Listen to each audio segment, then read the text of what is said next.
Welcome, everyone, to today's hearing on European energy security. This is not a new topic for this committee, but Russia's annexation of the Crimean Peninsula and military activity in eastern Ukraine has brought a new sense of urgency and focus to this debate. We're happy to have two great panels here today. I and Senator Johnson will give some very brief opening remarks. We'll introduce our panel, let you give some summary of your remarks, ask questions, and then see our second panel of experts. Russia's status as a regional power is frankly commensurate only to their ability to blackmail and threaten Europe with Russian gas and oil as the weapon of choice. Europe imports about 30% of its gas and 35% of its oil from Russia. Political decision-making in Europe is dictated in part by the realities of running a continent on power supplied by one ornery, capricious, and unpredictable neighbor. The question is, how much longer will Europe put up with this reality, and what can the United States do in the context of the transatlantic relationship to help Europe break free of Russian energy dependence? The European Commission's most recent energy security strategy reflects concerns that overdependence on Russia may expose governments and businesses to coercion, threats, and higher prices. The strategy proposes action over the medium to long term to increase Europe's own energy production, increase efficiency, decrease demand, pursue renewable energy alternatives, and diversify its supplier countries and routes.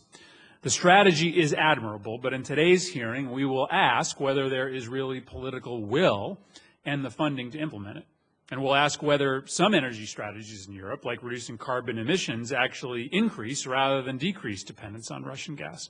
We'll also want to know how non-EU countries lying at the critical fault line between Europe and Russia, like Ukraine and Moldova, fit into Europe's plans for energy independence. And we will principally examine what role the United States can play in the energy future of Europe. This is a complicated issue because complex questions of market dynamics and national sovereignty cloud the role sometimes that the United States can play in Europe's energy future. Yes, it makes sense to examine what role United States natural gas can play in weaning Europe off of Russian gas, but so long as the price in Europe is substantially lower than the price that companies can get in Asia, U.S. natural gas will simply flow with the market. And even when the United States is willing to lead, there's a question of whether our leadership is wanted. During a recent trip to Bulgaria, Senator Johnson, Senator McCain, and I stood with the Prime Minister as he announced a work stoppage on a gas pipeline opposed by the EU that would increase European dependency on Russian gas. It was a breakthrough, but one that was immediately criticized by some due to U.S. involvement. It struck me that when it comes to showing leadership on an issue like global energy security, America stands to be criticized if we don't lead and criticized if we do. So I look forward to hearing from our panelists today on all of these questions. And with that, let me recognize Senator Johnson for his opening remarks. Thank you, Mr. Chairman. I'd like to thank the witnesses for, first of all, your thoughtful testimony. I've received it ahead of time and had a chance to go through it. And, Mr. Chairman, you mentioned the word twice, realities. I come from a business background. I've done a lot of strategic planning in my process, and that's always the first step. You have to recognize the reality situation. Once you've done that, you have to set achievable goals, and once you've set those achievable goals, you develop the strategy. So what I'm hoping to hear out of the testimony today, and I think we have a pretty good shot at it because it looks like that's what you want to talk about, is let's recognize what the reality situation is. If we're going to talk about Russia, we first have to recognize what gives Vladimir Putin power is his oil and gas resources and Europe's, quite honestly, growing dependence on those. So let's spend a lot of time talking about the reality situation. Then let's start talking about what are achievable goals and what are the priorities in which we need to address those possible achievable goals. But with that, Mr. Chairman, thank you for holding this hearing. Look forward to the testimony. No overly excessive introductions here. We're very happy to have two administration witnesses with us. Our first panel is Amos Hochstein, Deputy Assistant Secretary of State for Energy Diplomacy, and Hoyt Yi, Deputy Assistant Secretary of State for European and Eurasian Affairs. Both of your written statements will be included in the record in their entirety. And so we'd ask that you please summarize in about 5 minutes so that we can proceed to questions. We're going to be joined, I think, by other members of the committee as we move forward. As always, a busy day here. Thankful for your testimony. Amos, why don't we start with you? We'll go to Mr. Hochstein and then to Mr. Yee. Thank you, Chairman Murphy and Ranking Member Johnson and members of the subcommittee. I appreciate the opportunity to be here today to discuss European energy security during this critical time. The Department of State and the administration as a whole are committed to improving Europe's energy security, and we're working closely with our partners in this effort. Let me begin with an update on the energy crisis in Ukraine. Ukraine has been negotiating with Russia and the European Union to resolve the issue of price, debt, and future payment for Ukraine's gas imports from Russia. Russia, unfortunately, seized supply of gas to Ukraine on June 16, showing little willingness to continue negotiations until Ukraine pays off its debt. The situation is urgent. While Ukrainian production is sufficient to cover summer demand, without Russian gas, Ukraine will not be able to meet its consumption needs when the heating season returns. Although the United States is not party to the trilateral gas negotiations, we are working closely with Ukraine and the EU to identify solutions that will bring an end to the current crisis and make the Ukrainian and EU gas supply system more resilient in the future. EU Energy Commissioner Günther Oettinger, his cabinet, and DG Energy have done an incredible job, and we are in weekly contact with him and his staff, as well as with Minister Prodan of Ukraine on this issue. Looking forward, part of the answer for Ukraine's energy security is its integration into the EU energy market. However, before this integration can happen successfully, it is essential that Ukraine reform its energy sector. If it does not, if corruption and inefficiency continue, along with crippling energy subsidies for consumers, Ukraine will be right back where we all started just a short while ago. We're working to develop and implement programs to increase Ukraine's energy production and efficiency. Our bureau at the Energy Resources Bureau at the State Department is overseeing projects to boost gas production from existing fields, strengthening transparency and management of operations and revenue management at Ukraine's state-owned oil and gas company. We're also working to build the government's capacity to manage the implementation of production sharing contracts for unconventional gas exploration and development. To address energy efficiency, USAID's program is designed to enhance Ukraine's energy security as well as reduce and mitigate emissions resulting from the poor use of energy resources in Ukrainian municipalities. Fortunately, flows of gas through Ukraine to Europe have not been impacted yet. Russia and Ukraine have both promised not to disrupt transit, and the short-term impact of this cutoff has been relatively small in Europe, but that is because it is not in the gas-intensive heating season and because we've just gone through a relatively mild winter, so stocks are unseasonably high. But it's critical that countries with storage capacity use these summer months to aggressively increase their supplies. We're working with the Department of Energy as they coordinate an effort to assist the most vulnerable Central and Southeastern European countries to assess contingency plans in case of a shutoff. Mr. Chairman, the lack of immediate alarm in Europe cannot lead us or the EU to become passive in addressing a long-term solution. While the media and others have focused on energy security in Europe only for the last several months, as you stated, Mr. Chairman, in your opening statement, this committee, Congress, and the administration have been working on this for quite some time. As early as the late 1990s, we were heavily engaged in negotiations and made the BTC, the Baku-Tbilisi-Ceyhan pipeline, a reality, despite the skepticism of experts who said Azeri oil would never flow to European markets. It probably could not have happened without U.S. leadership. Our European energy security efforts intensified after Russia cut off gas supplies to Ukraine and European customers in 2009. Since then, we've intensely focused on energy security in Europe, advocating energy diversification, particularly in Central and Eastern Europe. We work hand in hand with the Commission and with our other allies and energy envoys in Eastern and Central Europe. In fact, Dacier and I just returned from Hungary and Croatia last week. Energy diversification in Europe is critical. This concept includes having broad fuel mix and diversifying the routes as well as the sources of the imports. I'm not suggesting that countries should eliminate Russian imports. Russia will and should remain a central player in the region as a producer and as an exporter. But alternative supplies and additional delivery routes will promote competition and increase security. We are therefore working with our friends and allies with actions as well as words. Without U.S. engagement, the southern gas corridor from Azerbaijan would not be on the verge of becoming a reality. We agree with our European allies on the critical need for Europe to improve its energy infrastructure by constructing new pipelines, upgrading existing pipelines, upgrading interconnectors to allow bidirectional flow, building new LNG terminals to diversify fuel sources. We applaud the recent announcement of the Hungarian and Hungary-Slovakia interconnector. Lithuania and Poland are completing their terminals that will come online by the end of the year. A proposed terminal on Kirk Island in Croatia would bring in supplies from the south. And with the completion of reverse flow from Hungary, Croatia could become a gas import hub for Southeast Europe and the Balkan states. Hungary can provide an important link for alternative gas supplies to Ukraine from Croatia. And when Das Hoyt and I were in Croatia and Hungary last week, we encouraged the two countries to work out their differences and to work more closely to address their mutual potential. We're working closely with our colleagues in the EU to advance this infrastructure build-out, and we support the EU's efforts to identify and help fund the most critical projects.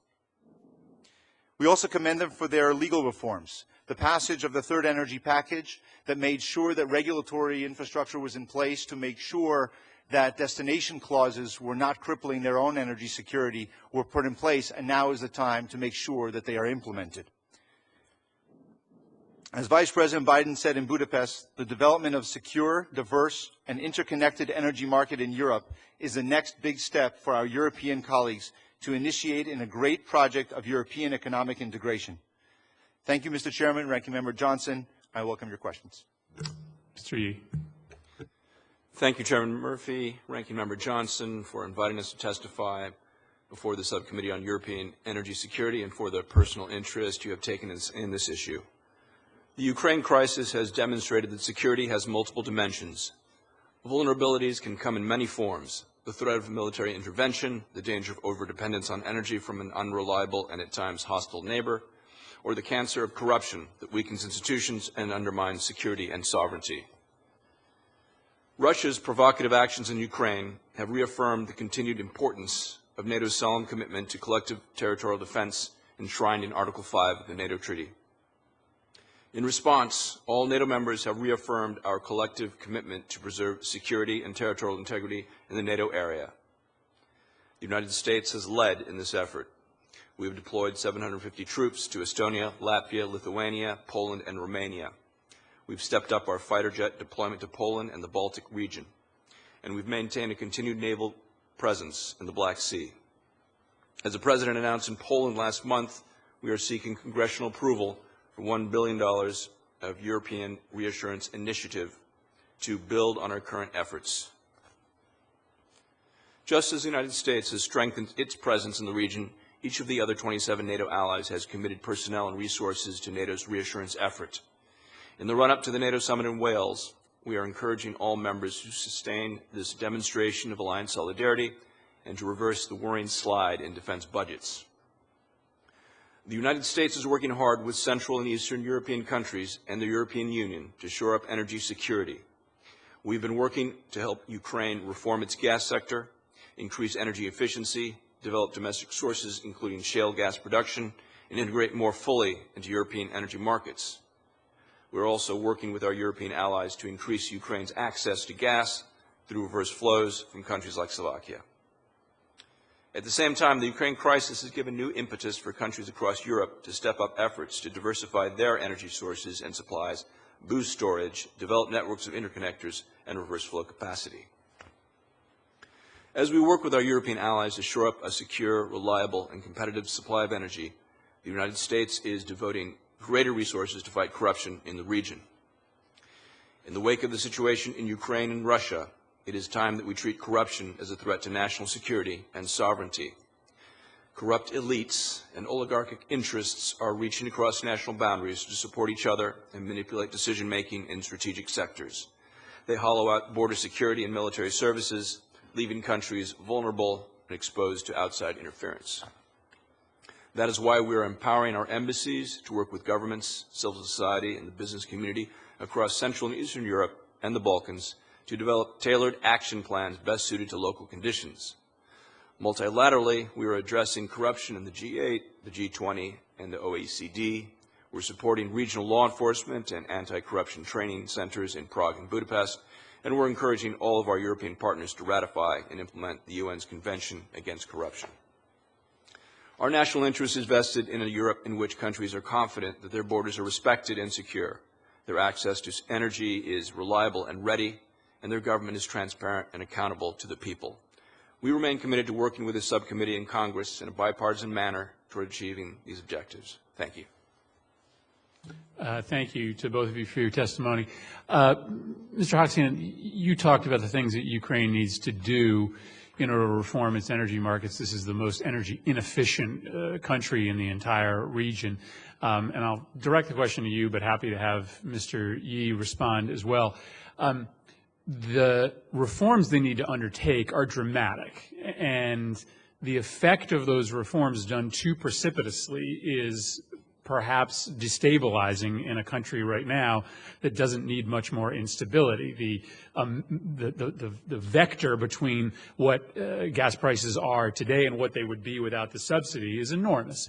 The amount of money they have to spend on re-engineering this wildly inefficient Soviet energy architecture is essentially almost a rip down and build back up proposition. So how do we ask Ukraine to do this without requiring them to spend money they don't have and impose price increases on citizens who are right now looking for reasons to be confident rather than angry at their new government?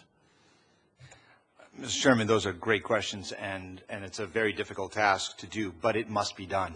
Because if we don't, as I said in my testimony, if we don't reform it, if we just pour money into this and make sure that there are some reverse flows and gas comes in, as I said before, we're going to be back at this problem, right, again very shortly.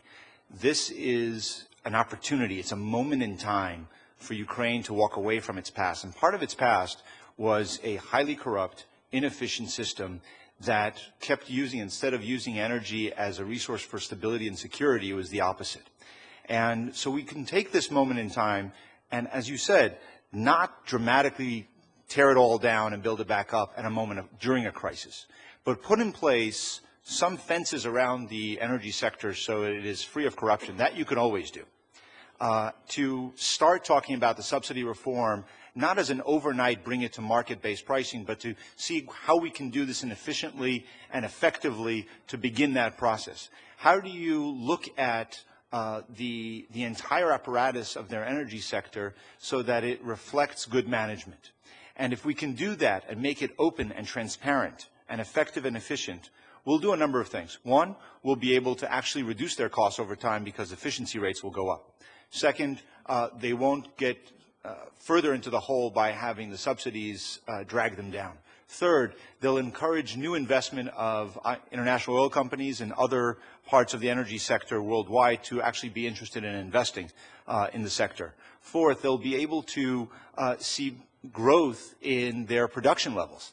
Their natural gas production levels today can be much higher if they use new technologies and a modern way of doing it, and work on the unconventional side. If we can put together a regulatory framework that understands how to do the shale gas exploration in a safe, secure manner, we can bring in the foreign direct investment into that, grow it, and at the end of the day, have additional gas sources of their own to contribute to the new reverse flows and new energy diversification that we're going to do elsewhere, in addition to bringing other forms of energy so that the system is more resilient.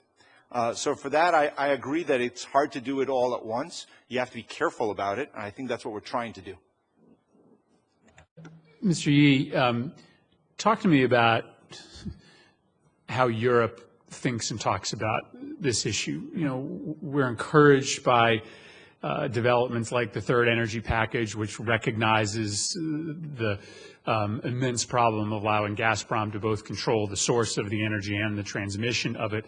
But for every step forward, there's steps backwards. The members of the EU, like Bulgaria, that are openly opposing the third energy package and the way that they're conducting their business. A country like Germany, who just this week announced that they're moving forward or passed, I can't remember, new legislation that will effectively end for the foreseeable future any potential of developing their own shale gas. There often seems to be a lack of urgency in Europe about this question. A lot of talk in Brussels, but then not always corresponding action at the individual member state level. Thank you for that question, Mr. Chairman. I would agree that there are different voices that we're hearing in Europe about the specific remedies and measures that need to be taken to address the problems of energy security and also Ukraine's particular case of energy security. One thing, though, that I think all the members of the European Union, all the countries that I deal with in Europe share is a desire for energy diversification, the desire for less dependence on single sources, less dependence on Russia.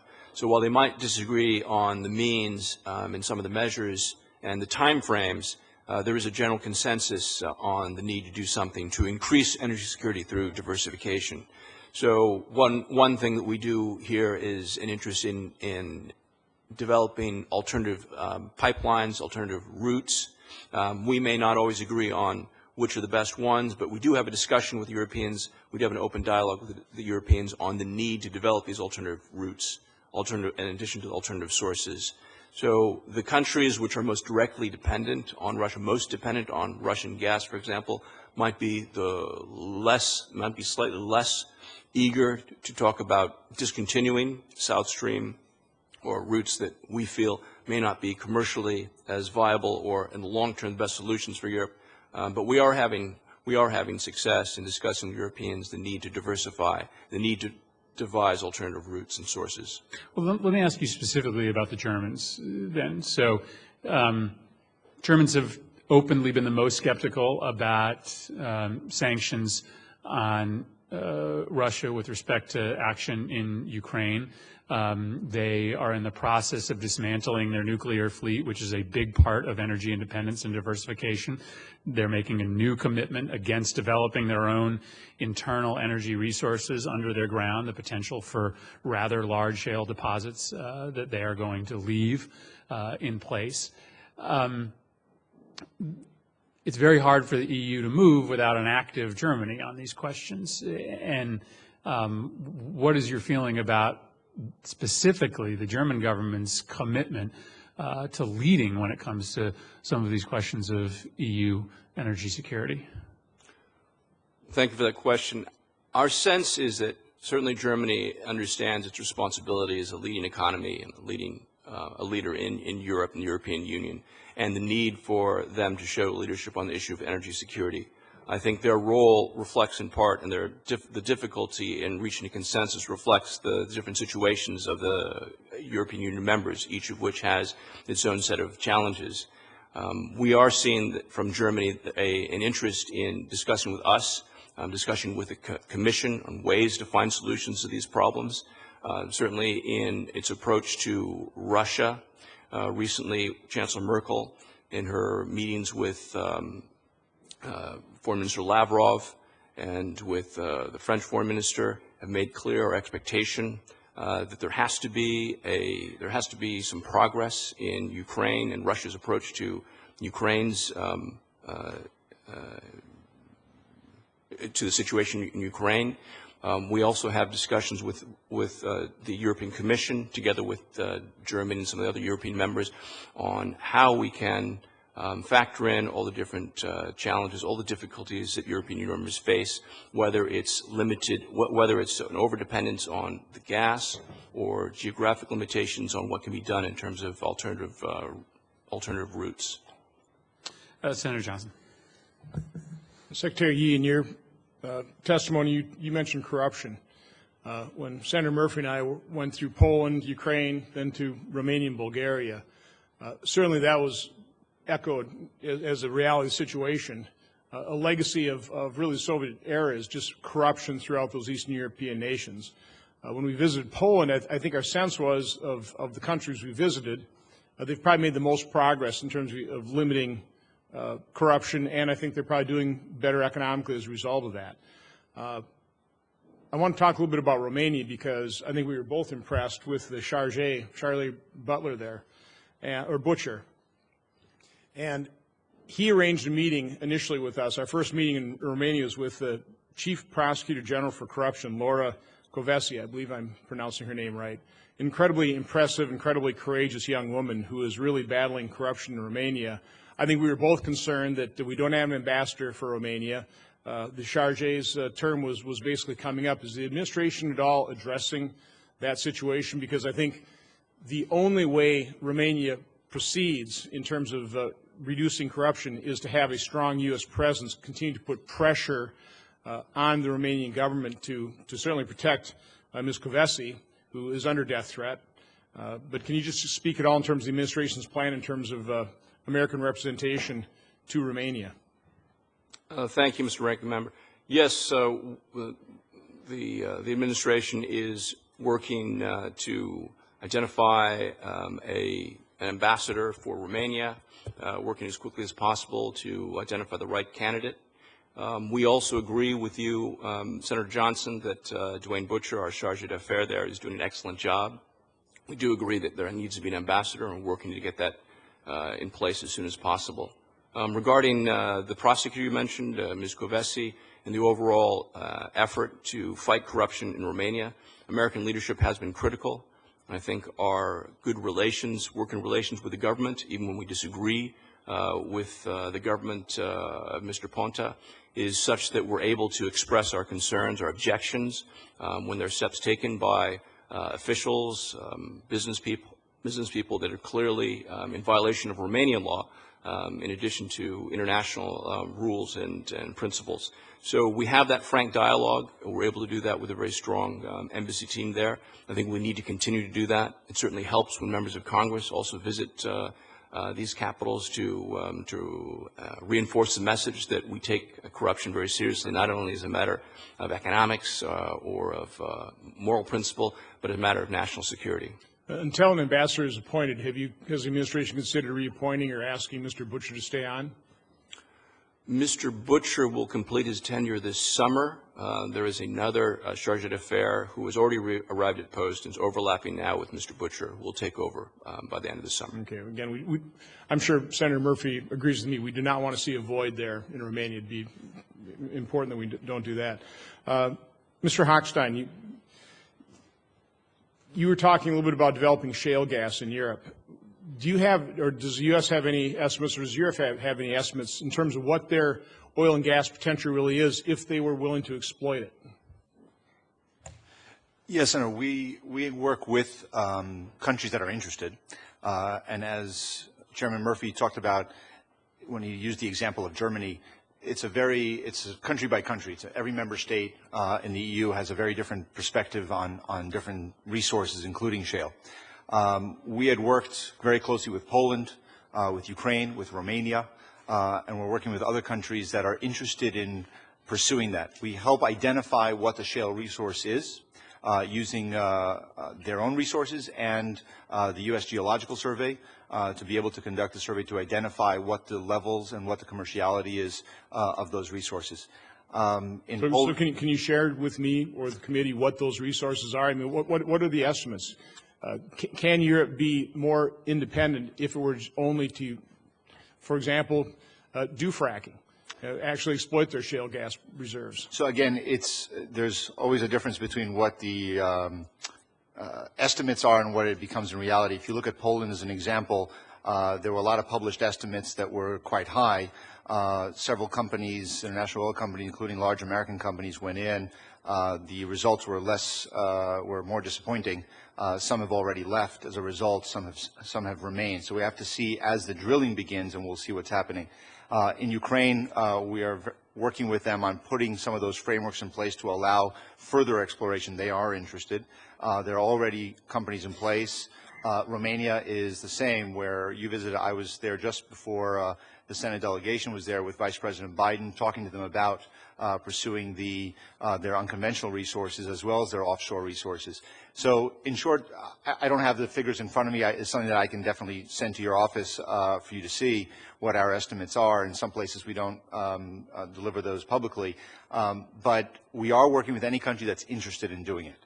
And we have a program at the State Department, the Unconventional Gas Technical Expertise Program, that specifically puts together that framework for countries interested. You know, to the best of your knowledge, the companies that went in but have subsequently left, did they leave because the oil and gas reserves weren't there, too expensive to develop, or did they leave because of corruption, or some combination of the two? In that case, it was not the issue of corruption. It was more about the resource. Okay. Can you just speak to me a little bit about spot pricing versus oil index pricing and the effect that has on the situation in Europe in terms of gas? Europe buys its gas by pipeline from some of their suppliers, and they can buy LNG. They can bring it in as liquefied natural gas through other ports. They have long-term contracts, and then there are spot prices. The long-term contracts that they have with Russia, for instance, have been renegotiated a couple of years ago. Some of them are coming up for renewal. The price in Europe has traditionally been relatively high. It's come down over the last couple of years. Part of that is because of the shale gas revolution in the United States, other market dynamics around the world. Prices have settled now on somewhere in the $10 to $12. But it's also because there's been fuel switching in Europe as well. There's been a lot of switch over from gas to coal. And with a mild winter in a region that uses gas primarily for heating, that reduces the need for gas as well. So a variety of factors come into the pricing. I wouldn't want to suggest that there's one specific cause for pricing, but clearly if they can improve their infrastructure interconnection. So it's not just about creating the infrastructure to bring the gas into the continent, but rather for it to flow across from country to country. If you can upgrade the infrastructure in Romania so there could be a flow cross-border, if you can bring interconnections from Croatia into Hungary, from Slovakia into Hungary, if all those interconnections can happen, you can have an integrated market where gas can flow. That will help with price, and it will help with stability and security. And I know I'm out of time, but just let me follow up on this. Would moving towards spot pricing, that be a net positive or net negative for Europe? You know, that's probably a good question to ask some of my colleagues and friends who are going to testify in the second panel. I wouldn't want to speculate on that. I think that I've learned in this job that speculating on price in oil and gas. Are you seeing a trend one way or the other in Europe, a movement towards spot away from oil indexed? You know, I think it depends on when you ask the question. If you asked me that last year, I probably would have had a different answer about what the trajectory is versus now. I think that the events and how we see events happening in the next few months shaping up, you probably will see a change. But again, I would reserve that for those who are going to speculate. Okay. Well, thank you, Mr. Chairman. Senator Shaheen. Thank you. Thank you both for being here. The EU has coordinated a number of policies to address particular issues that have come up for the EU as a whole. But it's my understanding that energy decisions are still made on a state-by-state basis. Is that correct? And can you talk about how these bilateral energy agreements have complicated the ability to get a collective energy strategy for the region? Senator, you're right. There is a direct commissioner for energy, Commissioner Ettinger, but many aspects of energy policy are still set at the member state level. The second issue that you raised is the bilateral agreements. It is true that people talk often about Europe's dependency on Russian gas. It's a two-way street. There's a Russian dependency on gas on Europe as a gas market. It's a $50 billion a year gas market, and they have almost very little infrastructure to support exports outside of Europe. With those facts, one would normally think that this would give equalize the leverage, and that there would be a negotiation position based on the consumers in Europe on that purchasing power. But because there's been a bilateral agreement for each country, that has weakened that position. And that's because countries are reluctant to allow a single central EU to negotiate price. That issue has come up in a proposal by the Prime Minister of Poland, who has suggested to have some kind of energy union where they can negotiate collectively with Russia. That's a very controversial issue in Europe. There are a lot of different views on that. I would just note that if you did make decisions centrally in Europe, it would have impacts beyond the negotiations of agreements. It would also impact some of the things that Chairman Murphy talked about a moment ago, and that is, what do you do about nuclear? What do you do about shale gas? There are very different views. If a decision was made centrally in Europe on fuel sources and what should be allowed, approved, and what should be banned, that could lead in a different direction as well. So there are pluses and minuses to that idea, but on the negotiation side of agreement, there's no doubt that there would be a benefit. Well, given the recent events in Ukraine and Russia's response, does that not provide some added impetus to try and encourage more unified action in the EU? I think that, you look at what's happening in Ukraine and its impact on Europe, and the impacts themselves are very different in different countries. If you are receiving your gas through Ukraine, you are going to have one perspective very different than those who receive their gas from Russia through other means, through other pipelines. And the level of dependency will change your attitude. It certainly caught our attention after the 2009 crisis, when in January 1st, Ukraine's gas supplies from Russia were cut off, and then on January 9th, the rest of Europe through Ukraine, was cut off. We've been trying to get and working with our EU colleagues to act as though there's still a sense of urgency to be able to diversify. The third energy package that's been mentioned was a result of that 2009 crisis. We think that it would be a mistake not to take advantage and to seize the day and seize the moment of this crisis to move forward on implementation of a number of issues, specifically on the infrastructure side, but also on coming together as a region and cooperating better. Well, that's the way we see it, but I guess what I'm asking is, do we think the Europeans see it that way, and what has been their response? I think it's hard to say the Europeans in this case, because again, there's different regions. I think there's, by and large, as Daci said, there is a European conventional wisdom that they need to work on energy security through diversification. What exactly diversification means changes, though. And this goes back to Senator Johnson when he talked about reality-based. Some countries view diversification in a different way, not just diversifying their sources away from Russia, but also diversifying their routes of getting their gas from Russia. Hence the discussion on South Stream. Some countries see, if I can get my gas from Russia through a different mechanism that is not dependent on the relationship of Russia and Ukraine, maybe that's my solution. It ultimately doesn't solve the problem, but there's a difference of view there. Well, one area where we know everybody could benefit is through energy efficiency, and it's my understanding the EU will be meeting in October to unveil new energy efficiency goals and a framework to attain them. And I wonder if you could talk about what we think will be coming out of these talks, and whether the member states will be able to accomplish the goals from those talks.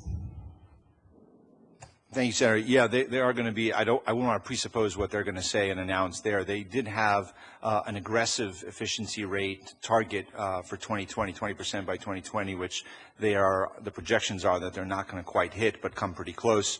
I think they'd like to look at extending that and look at specific measures that would address efficiency. As you said, it's the easiest way to save $1 is through efficiency.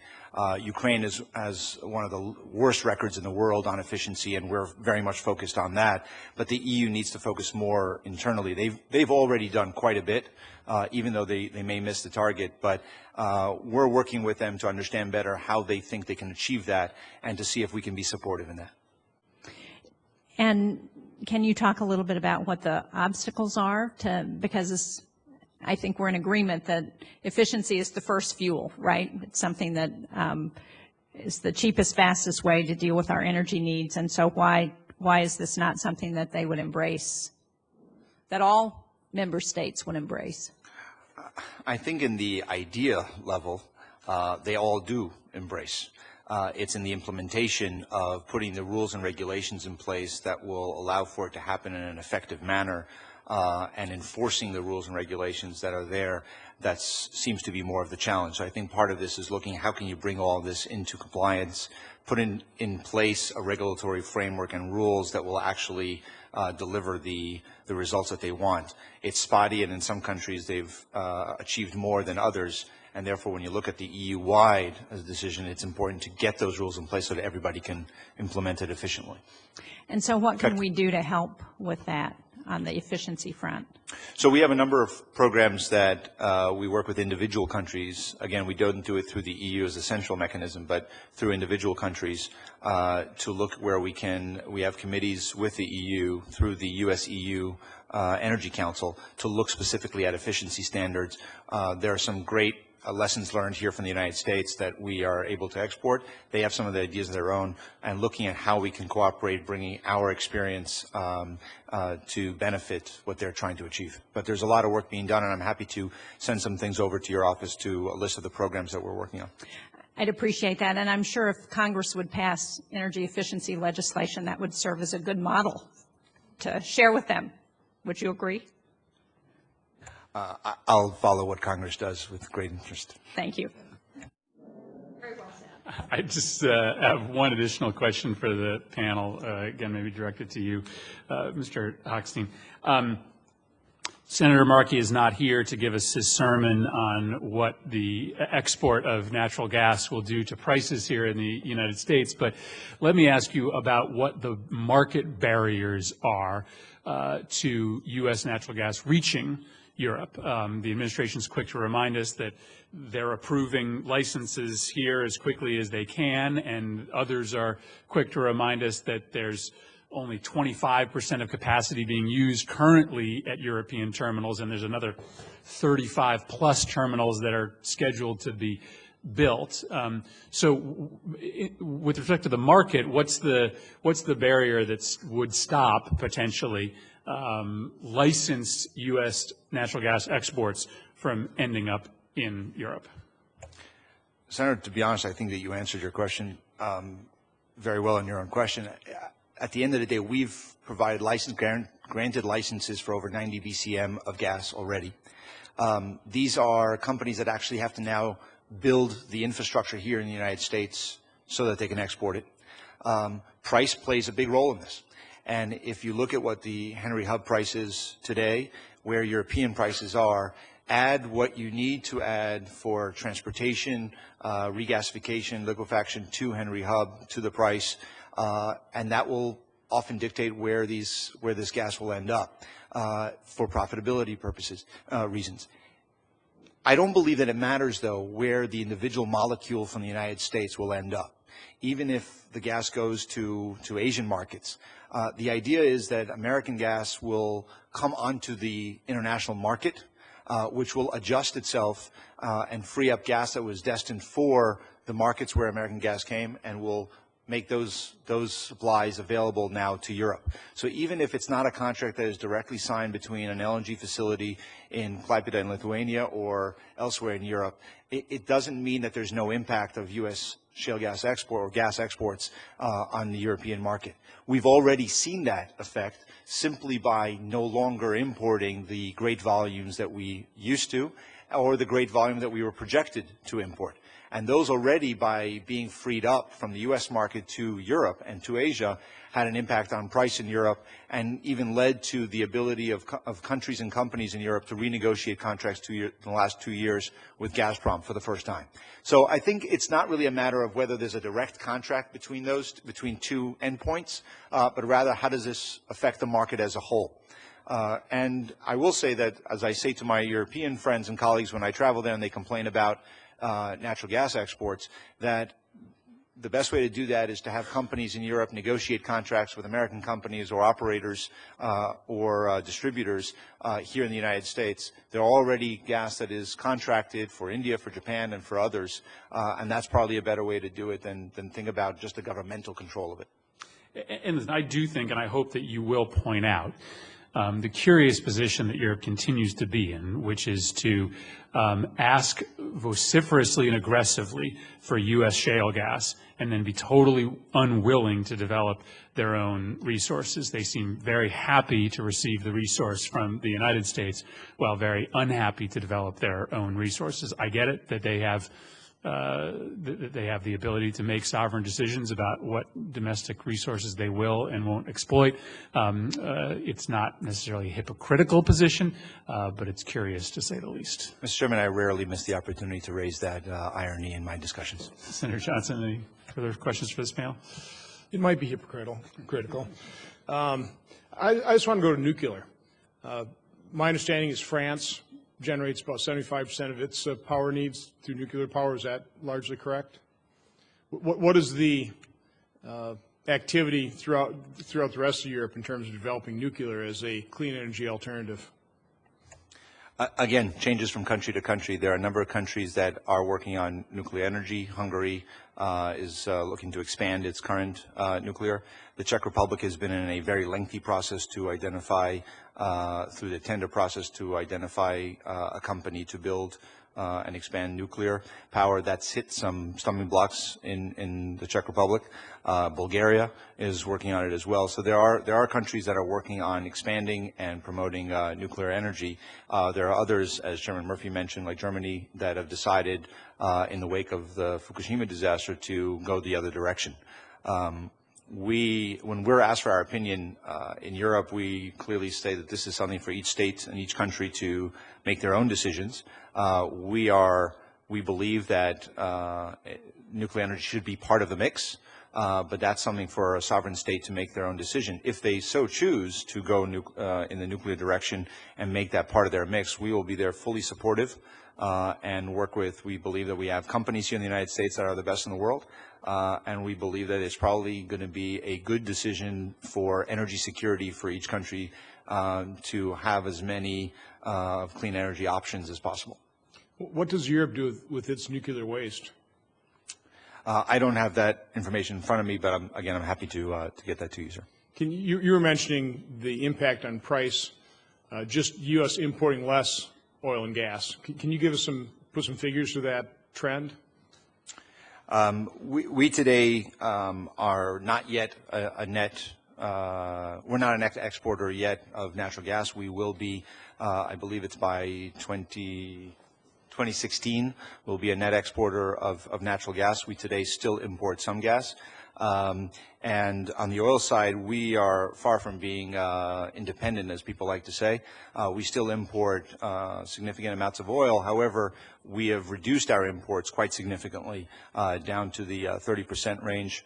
And that has a lot of our gas we get still from our hemisphere and from our region, with some quantities coming from Saudi and elsewhere. So we're in a much better position.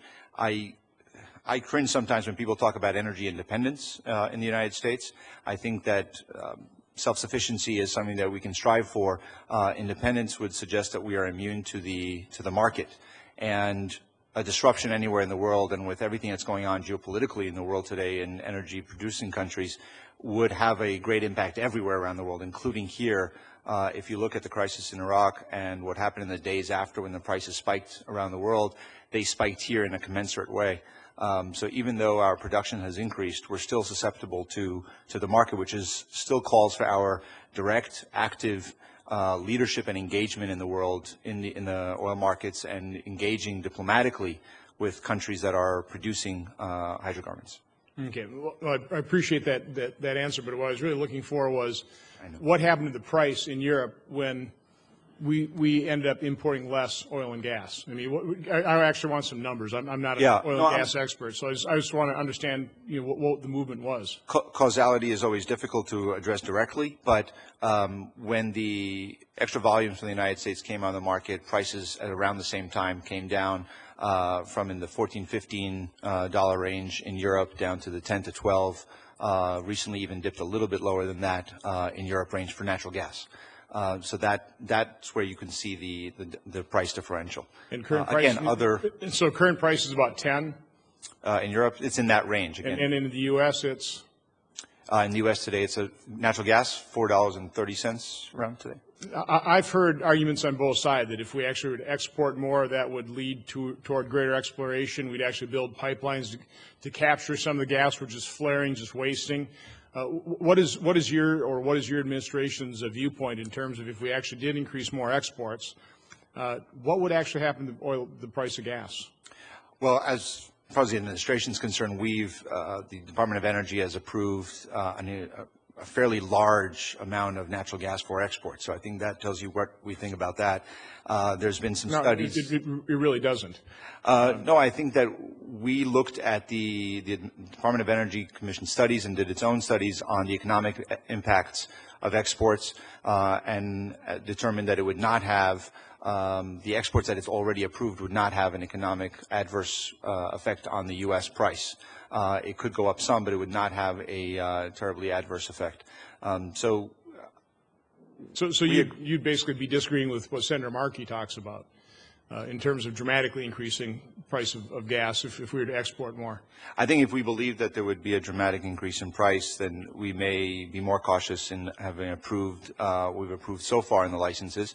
But that is why every license that comes that is submitted for approval is looked at through that lens of what would be first of all, the impact on the United States. So far, the quantities which are large that we have approved, we have not determined would have a detrimental effect. In terms of the effect it might have on Vladimir Putin's calculation, even though it wouldn't come on stream immediately, I come from the business world where I really do believe that the customer is king. Customers ought to be more in control of what the pricing levels are versus the supplier, but we haven't developed the structure, we haven't had the competitive environment to cause that. Do you believe that just that signal alone would change or help to change Vladimir Putin's calculation in terms of his long-term control over that marketplace? I believe that Russia and others around the world already have internalized the effects of what the shale gas boom here in the United States has done, and that we no longer import the levels that we have. We're going to be a net exporter. I think they've already understood that, and that factors in. I think it's had a very important effect. Mr. Yi, let me just ask you, I'm calling it Putin's pause. I've actually been appreciate the fact that he's not sent, overtly more support, and looks like Ukraine is having some success at stabilizing the region, certainly getting, stabilizing some of those cities. Do you have any explanation for that? Do you know what he's thinking? I think it'd be very risky to try to get inside Vladimir Putin's brain and to explain what he's thinking. Let me just ask, does that surprise the State Department? That he's paused. Yeah. I think I would say that it's not a complete surprise that in light of some resolve on the part of the international community in standing up to what Russia and Russian proxies are doing in Ukraine, in addition to some bold military action, security action by Ukrainian government and security forces, it should not be a great surprise if we're talking about the recent days. Since March, I think there's been a cumulative effect with measures led by the United States and NATO in showing that we are absolutely committed, first and foremost, to our Article 5 commitments under the NATO treaty, in putting additional forces in the frontline states near Ukraine, in applying limited sanctions against Russians and Ukrainians who are undermining Ukrainian sovereignty. I think it is reasonable, and it's actually predictable that there would be some pause on. But what has this administration specifically done to help Ukraine militarily, as they're trying to grapple with their security situation? Well, we have, as you know, Senator, a large package of assistance that we've provided to Ukraine, both in terms of assistance to the government in the immediate needs for shelter, vehicles, emergency equipment. We've provided non-lethal assistance to the military. And what does that mean? I mean, specifically, what types of equipment have we provided? We're talking about cars, vehicles, basic equipment, non-lethal equipment the military needs in order to perform basic functions. It is non-lethal. It's a type of equipment we feel comfortable at this point providing, and it's what the Ukrainian forces have requested from us. I'm not saying that it is all that is going to be necessary. We're not in any way predicting this is the end. This pause is somehow the beginning of the end. I think we have to be prepared for a longer effort and continued resolve on the part of not only the United States but its allies. But we have provided assistance, a large amount of assistance, both in terms of the humanitarian assistance to the people of Ukraine and also assistance in terms of efforts by NATO and its U.S. and its NATO allies in putting troops on the ground, putting additional planes in the area, in the frontline states, as well as a naval presence on the Black Sea and the Baltic Sea to show that we are determined. Okay, thank you. Thanks, Mr. Chairman. Thank you both for your testimony. Just one last word on our representation there. Let me just join with Senator Johnson. We need an ambassador to Romania. This is a country that has great reason to feel imperiled by Russian aggression, and I appreciate some of the work that's being done to make sure that there's a charge on the ground, but we need an ambassador. It's also incumbent upon the United States Congress to move on ambassadors that have been named. You mentioned the Czech Republic, for instance, as a country that's paused their plans to build new nuclear technology. That's transformational for the Czech Republic, but also potentially for the United States should Westinghouse win that bid. It's really hard for us to represent our nation's interests if we don't have an ambassador on the ground. We have a chance to confirm a really good one this week, next week, if the Senate acts on that. So when it comes to making sure that we are fully staffed in embassies, the responsibility is both the administration's to move, I would argue, faster than it has in bringing ambassadors to us, and for us to move faster than we have once you bring them to us. Thank you both for your testimony, and we'll sit the second panel now.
All right, welcome to our second panel. Senator Johnson is going to return in a few minutes. Let me introduce you briefly, allow you to make brief statements, and then we'll get to questions as well. I thought it was a great first panel.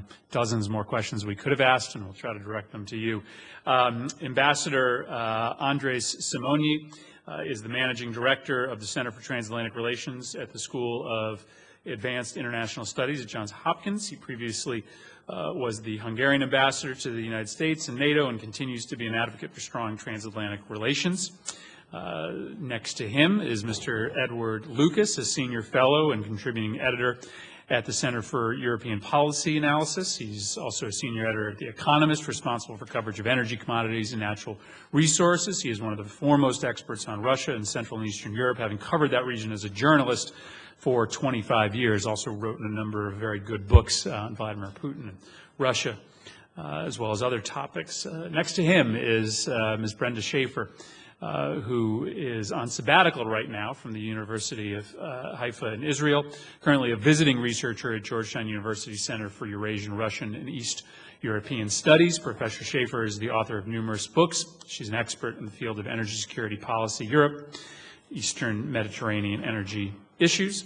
And last but not least, we are very pleased to have with us Edward Chow, a senior fellow in the Energy and National Security Program at the Center for Strategic and International Studies. He has decades of senior level experience working in the energy industry, and has advised the U.S. government, multinational corporations, and international financial institutions on energy and investment matters. He is widely respected by both sides of the aisle. We're pleased to welcome him back to this committee. Thank you all for being here. Mr. Ambassador, why don't we start with you? Try to limit your summarized comments to under 5 minutes, and then we'll just run down the line. Thank you. Oh, okay. Well, I want to thank you for inviting me to this very important discussion, and I'm really honored to be part of the discussion. Senator Murphy, Senator Johnson, for much too long there has been a disconnect between Europe and the United States when it comes to energy. Most Europeans tend to think of the U.S. as a country out to destroy the planet, and a commonly held view in America is that Europeans are just a bunch of tree huggers, and both are extreme, both are wrong. It is in all of our interest to overcome this divide. The sooner, the better. The U.S. shale revolution, which has changed the global energy landscape, is an unexpected turn of the last decade.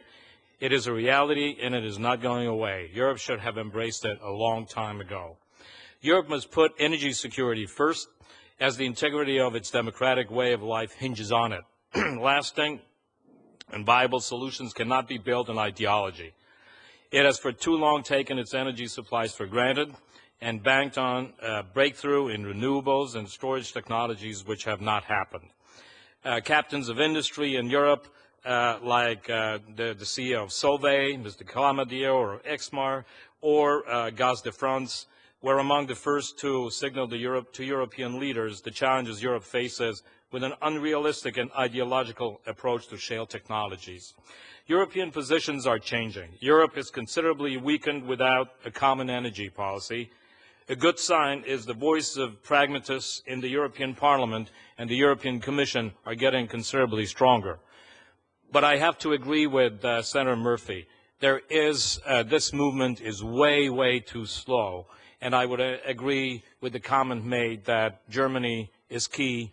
And I, too, have a lot of questions about Germany, which direction Germany is going. The recent crisis in Ukraine is a huge wake-up call.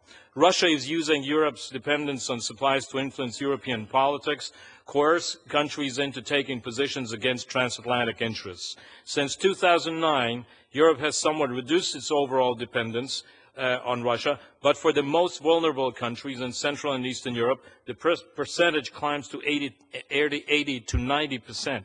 Energy has become a top security challenge for them. Europe is divided on how to deal with Russia. Russia is actively influencing the European energy debate by influencing organizations and leading public figures and by a sophisticated divide and rule strategy. There is no consensus on the threats and challenges that Russian policies, in which energy is perhaps the most important tool, pose for the stability of European democracies. The majority of Europeans hope the U.S. will continue to see the issue of energy security of its allies on top of its strategic priorities. The U.S. is expected to share its gas wealth with Europe. It needs to dispel worries that its energy independence will result in turning away from Europe and from regions on whose security European energy supplies depend. LNG from the U.S. to Europe would be a strategic message, would strengthen the transatlantic relationship, and besides making economic sense, would create jobs on both sides of the Atlantic. The transatlantic cooperation in energy should result in a more courageous energy mix in Europe that should include all sources, including shale and nuclear. Europe needs to support the building of interconnectors and port facilities to make sure U.S. LNG becomes an important factor. In this, the U.S. private sector should be actively engaged. We need to use all opportunities to shape a transatlantic energy agenda, including through TTIP, the Transatlantic Trade and Investment Partnership process. The forthcoming NATO summit in Cardiff should deal with the issue, and by reinventing U.S.-European dialogue and cooperation on energy. Sometimes we feel that is a bit too slow. The United States and Europe must also lead the international efforts on the future of the Arctic, sometimes a neglected issue. Finally, the United States and Europe need to get serious in common research on alternatives. Substantive, practical projects that reinforce transatlantic cooperation could also help to de-ideologize U.S. and EU approaches to climate change.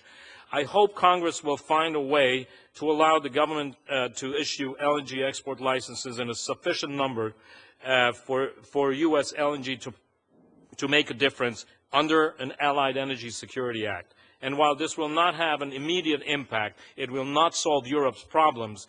On the European energy security, it will be a very, very important political message it would send. The political message it would send is incalculable, especially the message sent to Vladimir Putin.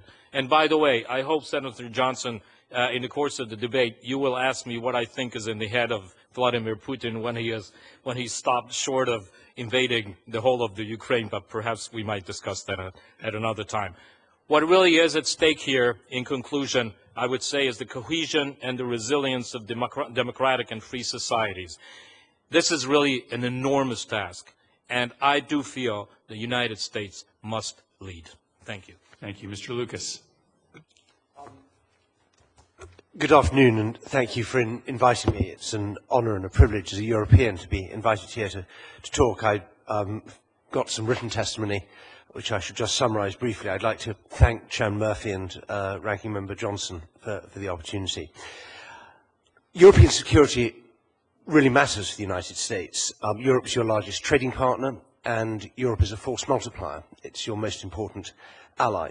And Europe's under attack. It's under attack from Vladimir Putin's Russia in ways that we haven't completely understood, because we tend to compartmentalize things. We think this is an energy problem, this is a military problem, this is a diplomatic problem. In Putin's Russia, all these things mix together. You have business, statecraft, intelligence, organized crime, energy, military force, all overlapping and interlocking. As you referred to in your opening remarks, Russia's a revisionist power. And I think we've understood that Russia's trying to tear up the European security order. That's what it did with its invasion of Crimea. It's perhaps less understood that I think Russia's also trying to tear up the European energy order. It regards the EU's ability to be the rule setter in European energy as an existential threat, because Vladimir Putin's power at home and abroad depends on the abuse of energy markets, particularly through the way he manipulates gas exports. And the European Union's been doing a pretty good job to stop that, as we've heard, with the third energy package, with the growth of interconnectors and storage and things like that. And Putin doesn't like that. And as you saw on your visit to Bulgaria, he's very keen to push ahead with South Stream, which is an absolute head-on challenge to the European energy order. And he's managed to get 6 EU countries now lined up in support of South Stream. And that's pretty bad. So this revisionism affects more than just the conventional military thing. Russia's got the means to be revisionist. I think we're still sometimes mentally in the 1990s, where Russia's a poor country, and even now people say Russia's a declining country. Well, maybe it is a declining country, but it can still do us an awful lot of damage. And it's not just the military build-up, which we've seen, and the willingness to use force, which gives it an edge over European countries who basically don't want to. But it's been able to use the energy weapon over period of years to constrain Europe's decision-making ability. European countries that worry about their supplies of Russian natural gas don't want to offend Russia. They feel vulnerable. It's also used the money that spins off from energy and from other things to foster very powerful lobbies, commercial, financial, economic lobbies of people who've got a direct business interest in having good political relations with Russia. We see this in Germany, in the Netherlands, particularly, I'm sorry to say, in my own country, Britain, where the City of London is perhaps the biggest laundry machine for Russian money. And there's a very strong political pushback in Britain when we try and do things that might offend the Russian government. I should also mention information warfare, which is something that we've neglected. That I'm happy to go into that in the Q&A. Russia practices information warfare against the West and a sophistication and intensity that we didn't even see during the Cold War. They're using techniques of social media, using YouTube, using all sorts of other things against us, and we don't really have an answer. And of course, they're also willing to use force. I think we also have to be blunt and agree that Russia's winning. Now, regardless whether there's a pause in Ukraine or not, the fact is they got away with it. They got away with the Crimea, and they're getting away with it in the pushback on energy. And a particularly good example of that is that the EU has put on hold what would have been potentially a devastating response to Russia, which is the complaint against Gazprom. If anyone had told Mr. Putin in 2005, 2006, 2007, 2008, that EU officials with search warrants would be kicking down doors and going to Gazprom affiliates all over Europe, seizing documents, seizing computers, and building up a compelling picture of market abuse that could lead to hundreds of millions of dollars in fines for Gazprom, enormous legally mandated changes to their business model, and possibly class action lawsuits. Well, we don't know what goes on inside Putin's head, but it wouldn't have been pretty. And that's what happened. The EU got to the stage where it had a loaded weapon pointed at the Kremlin, and then it flinched from pulling the trigger. We need to do all sorts of things. We need to deal with the military dimension, particularly a standing defence plan for the Baltics, pre-positioning, all that sort of stuff. We need to send the message that that crime doesn't pay. We need to do the Magnitsky sanctions on a much wider scale. I think American LNG is a vital part of the pitch, and I'm very glad that you touched on that. Even before a molecule of LNG arrived in Lithuania, thanks to Lithuania's LNG terminal, which hasn't actually been delivered yet, they were able to drive a much harder bargain with Gazprom and get a much lower gas price. So I think one has to see LNG and LNG infrastructure not just in business terms, but in national security terms. And from that point of view, it's vital for Europe. And the American export licenses already granted play a very important psychological component in that, even before any molecules flow. And finally, I'll just touch on energy market reform. Russia habitually abuses the energy market. It abuses the setting of benchmarks. Its trading companies abuse the market. A lot of this stuff is very difficult to write about publicly because of English libel laws. And I refer in my written testimony to my role in coordinating the Economist's libel defense when we were sued by someone who is now on the US sanctions list. This really deserves the full attention of the American criminal justice system. You have all sorts of evidence about money laundering, market abuse, insider trading, and all sorts of other stuff that goes on.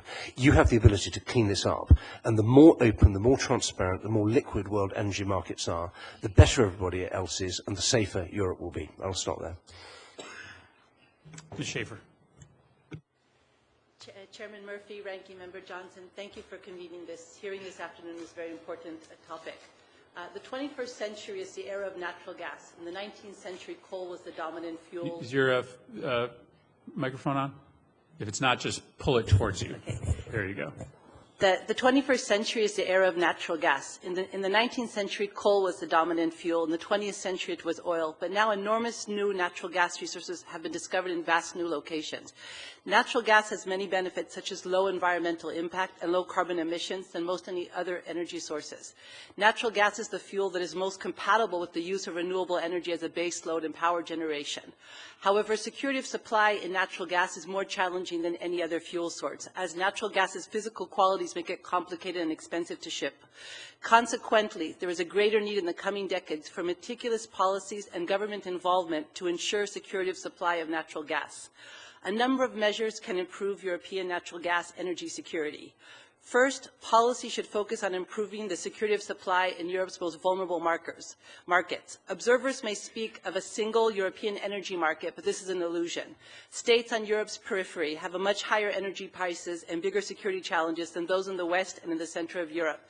The European Council's recently endorsed energy security strategy recognizes the uneven nature of this situation in Europe.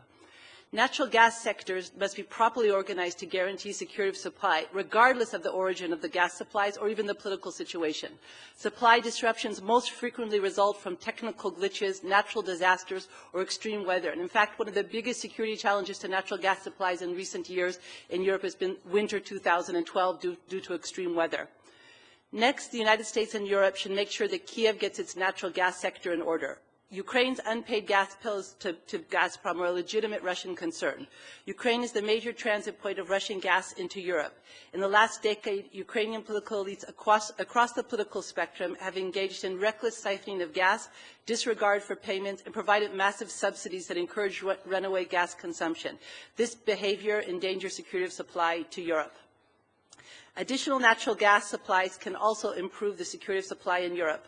The most promising new source of gas into Europe is the Southern Gas Corridor. Beginning in 2012, this project will bring natural gas from Azerbaijan into southern Europe. This project is the first in decades to bring new volumes into Europe and not just rerouting existing volumes. This project also reaches the specific gas markets of southern Europe that have previously relied on a single source and are the most vulnerable. The Southern Gas Corridor can facilitate transport of increased volumes of gas from different sources, such as Iraq, such as Eastern Mediterranean, and any new sources that will be discovered in the region. Spurs can be built to additional markets in Europe, such as the Balkans. The project will bring thousands of new jobs in the construction phase to southern Europe, such as Albania, Greece, and Italy. Azerbaijan made a strategic choice to sell its gas to Europe instead of to local markets, which probably would have been more profitable. And Russia and Iran have noticed this strategic choice.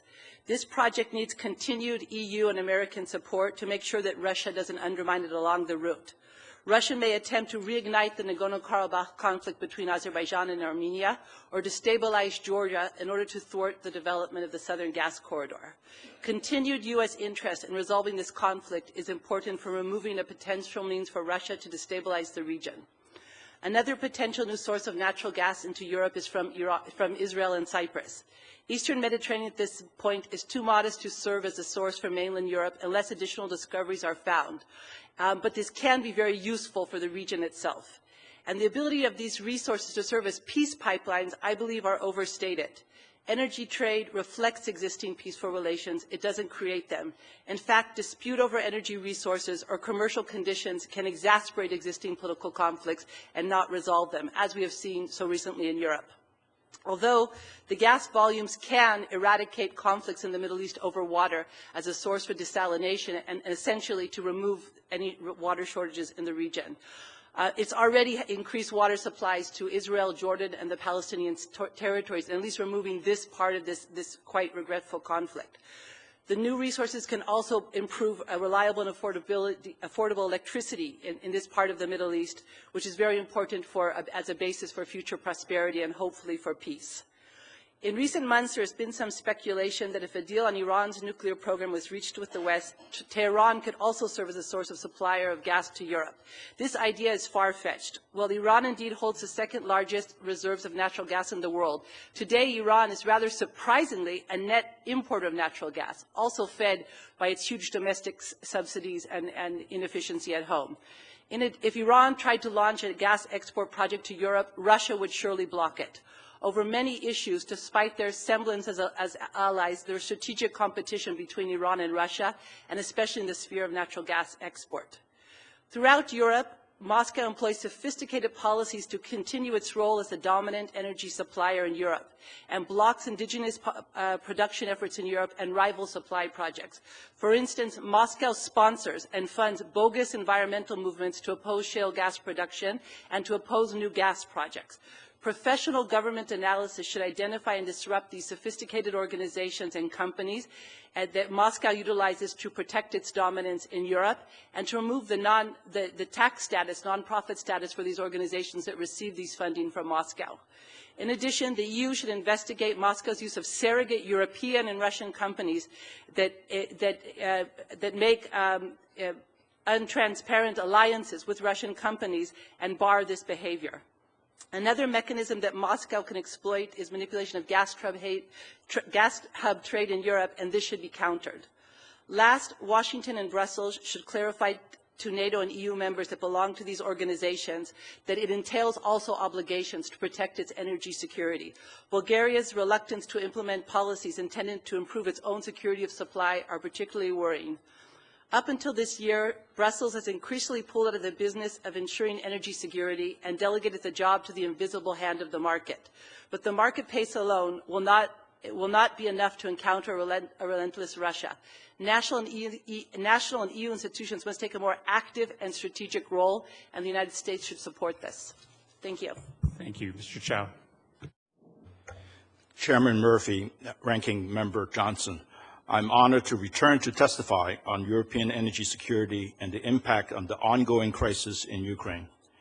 When it comes to energy security for Europe, we focus primarily on natural gas supply.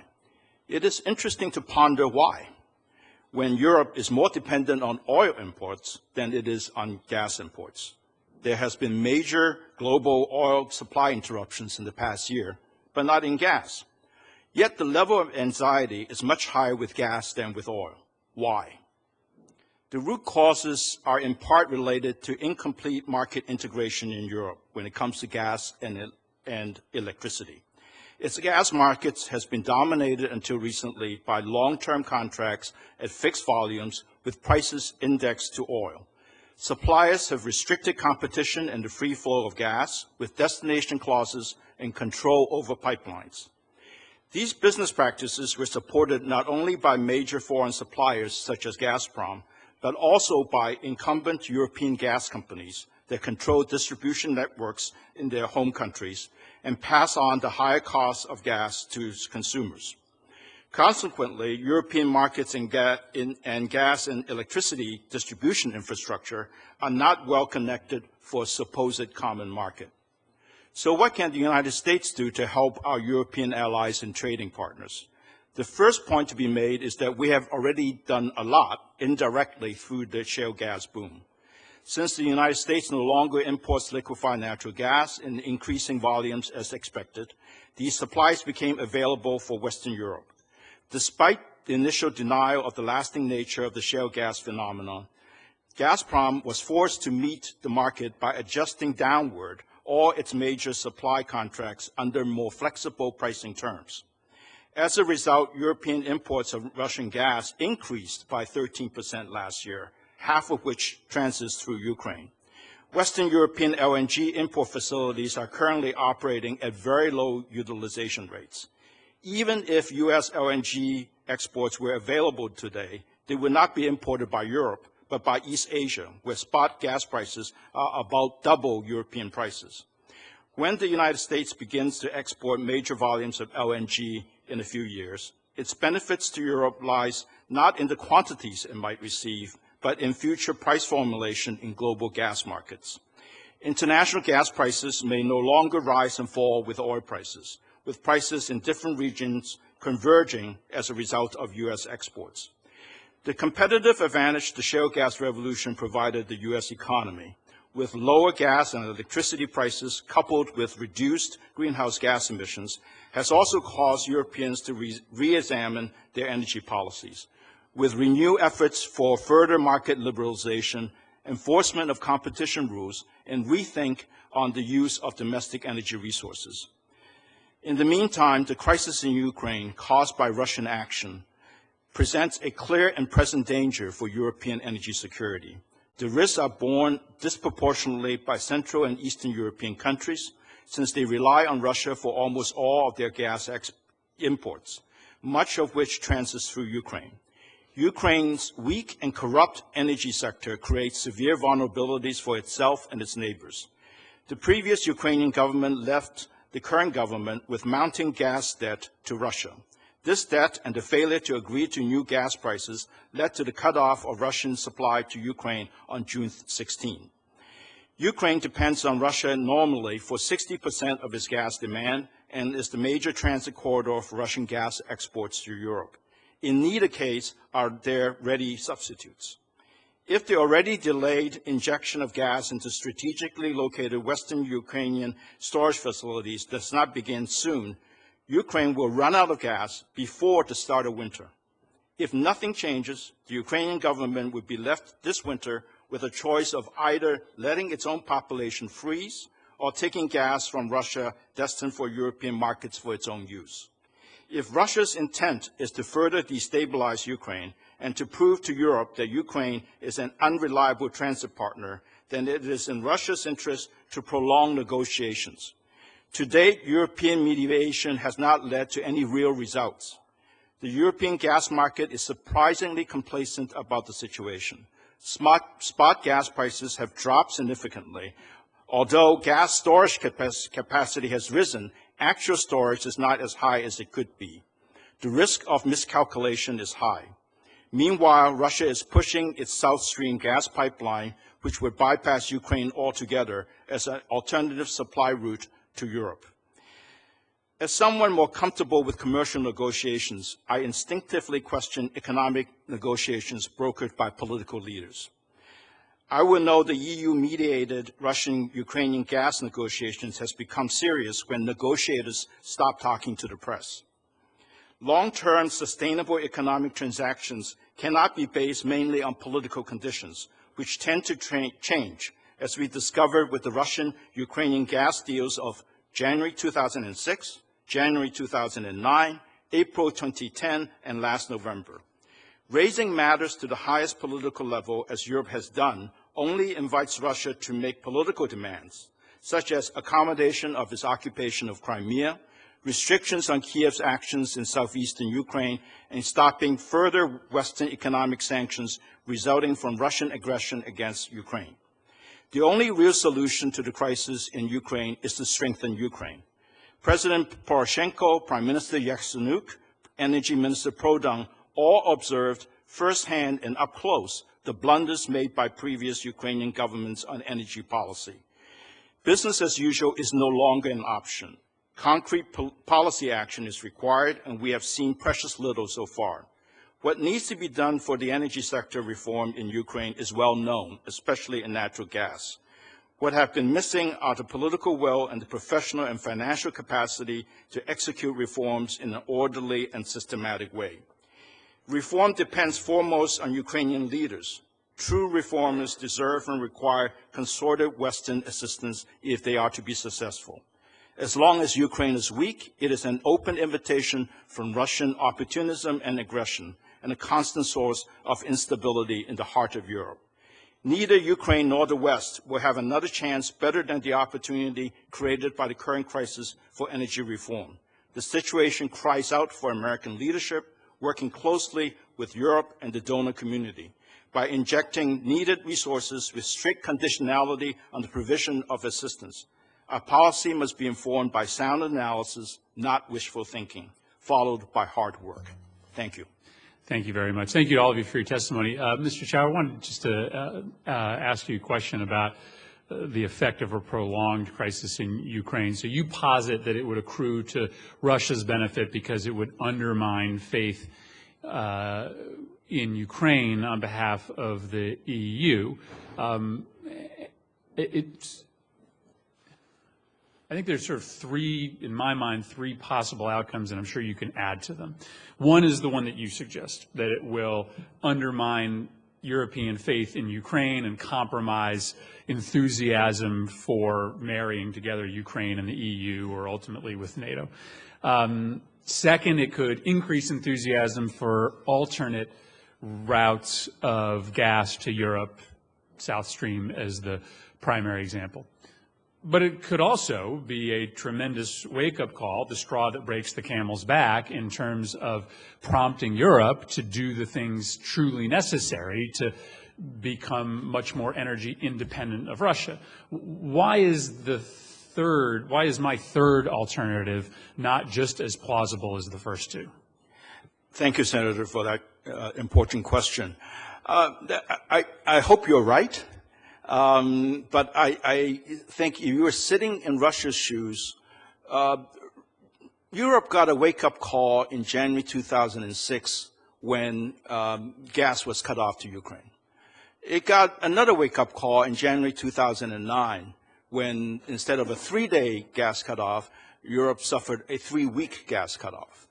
It has done precious little so far, except for the steps that I have already mentioned.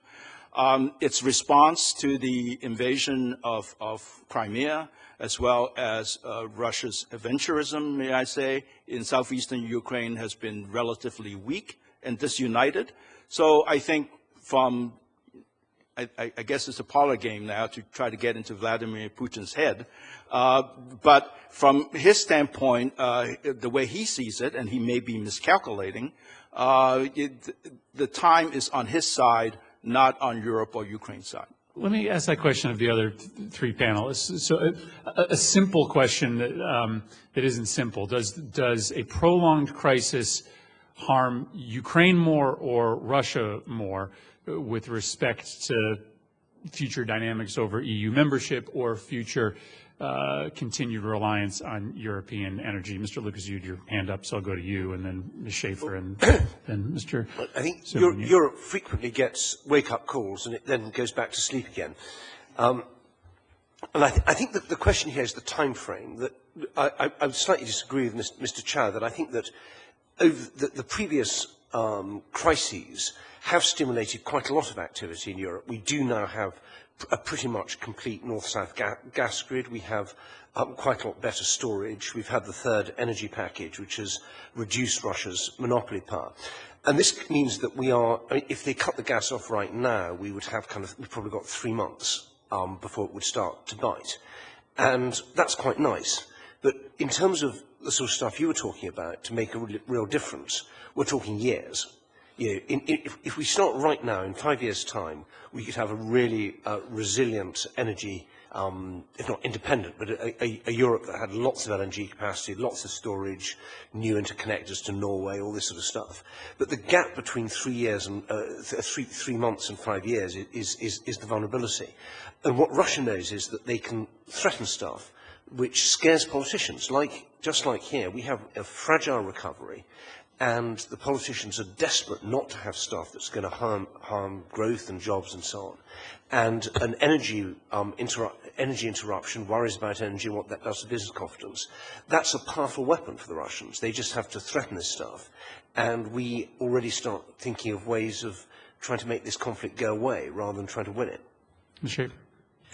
Yeah, I think actually in the last moves of Russia, they set up a really perfect strategy. They actually set up Ukraine against Europe, because basically the gas is still flowing to Europe, and if the only way for Ukraine to get the gas is actually to disrupt the supplies to Europe, and not take into storage, for future commitment. So actually, in the long run, as winter approaches, it's pinning Kiev against Europe. I would say that if you look at previous European response to these crises, was actually Nord Stream, meaning building a pipeline directly from Russia into Germany that circumvents transit states. And so again, as you said, you might see the answer being South Stream, or we might be more responsible, would be the Southern Corridor. I mean, there is another alternative.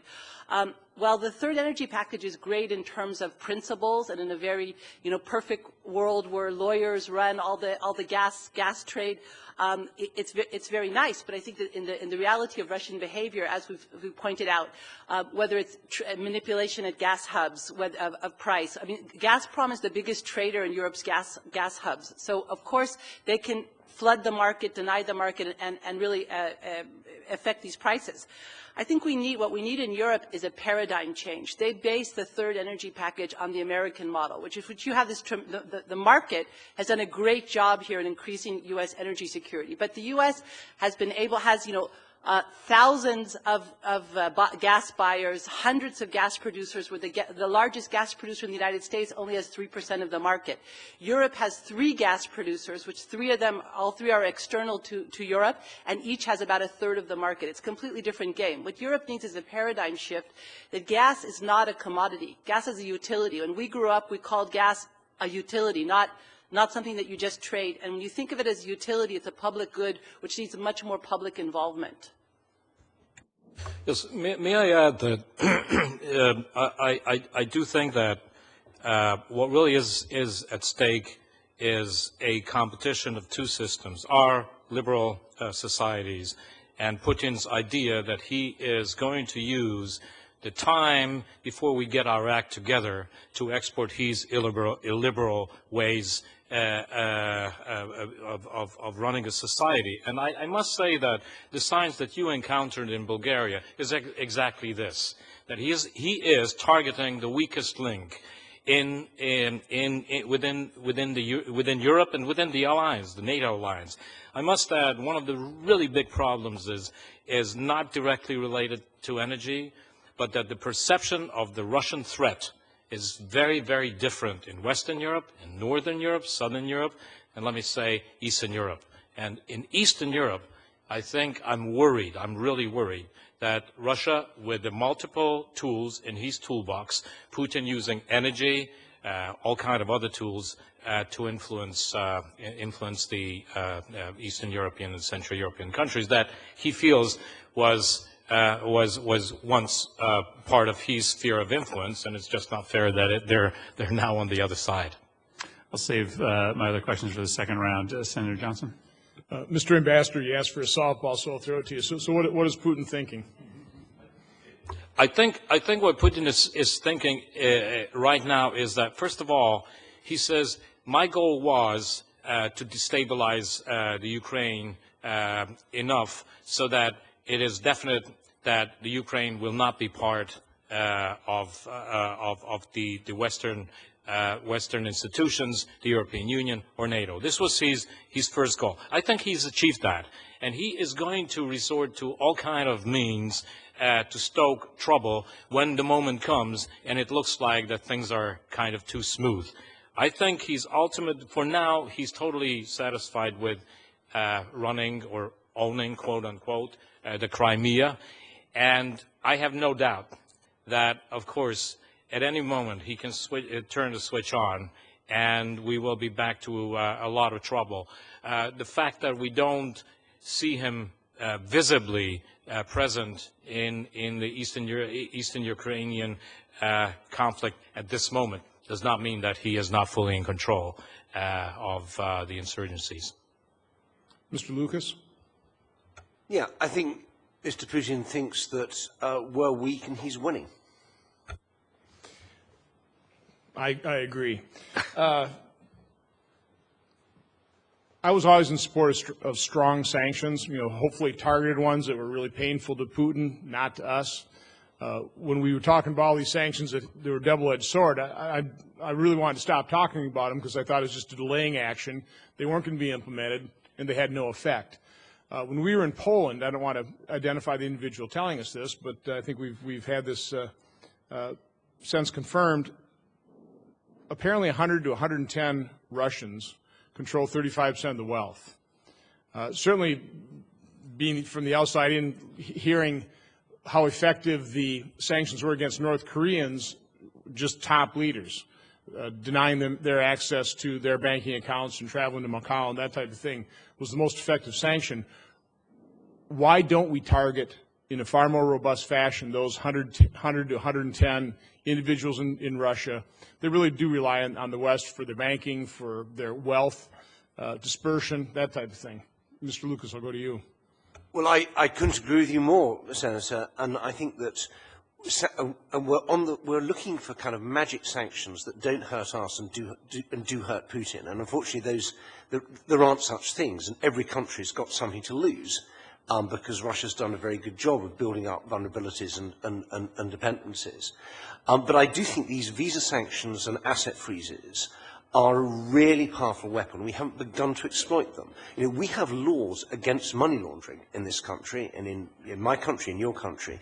Banks are supposed to know their customer before they start taking deposits. So how is it possible these people on their modest official salaries and their sons and daughters and wives and parents and all the rest of it, are coming and putting tens and hundreds of millions of dollars through our payment system and through our financial system? How is it possible that Rosneft was allowed to list on the London Stock Exchange when Rosneft feasted on the corpse of Yukos? You remember, Russia's biggest oil company dismembered because of a political fight with the Kremlin. Rosneft buys its assets for nothing. $8 billion of Western shareholders' money goes down the tube. And then this company, which is effectively taking stolen property, is allowed to list on one of the oldest, most reputable stock exchanges. How is that possible? The old Russian dissidents had a great slogan, which was, powers that be, enforce your laws. Vlast soblюдайте законы. And I think we should just start by enforcing our own laws. And we'd be amazed at the scope. And on visas, we don't have to just stop with these people. The most terrifying thing in Russia is not the secret police. It's an angry Russian woman. And if these people are going home at night and finding that their wives and grandmothers and daughters are all saying, we can't study in the West anymore, we can't shop in the West anymore, we can't go vacation in the West anymore because of these visa sanctions applying to us, that would really hurt. Doesn't it also threaten the oligarchs when they can't spread their money around the world? I mean, I wouldn't want to be an oligarch in Russia, fall to favor of Putin, have all my wealth in Russia. I mean, the first thing they do is they get foreign passports. You know, they get Finnish citizenship and Swiss citizenship. They move their assets offshore. They diversify because they realise what a mess Russia's in. We have a wonderful opportunity there to hurt them. Mr. Ambassador, you want to chime in? Just want to ask, yes, we know there is much more grumbling in the inner circles of Putin about the sanctions than meets the eye. So I do. So let me ask, why don't we do it?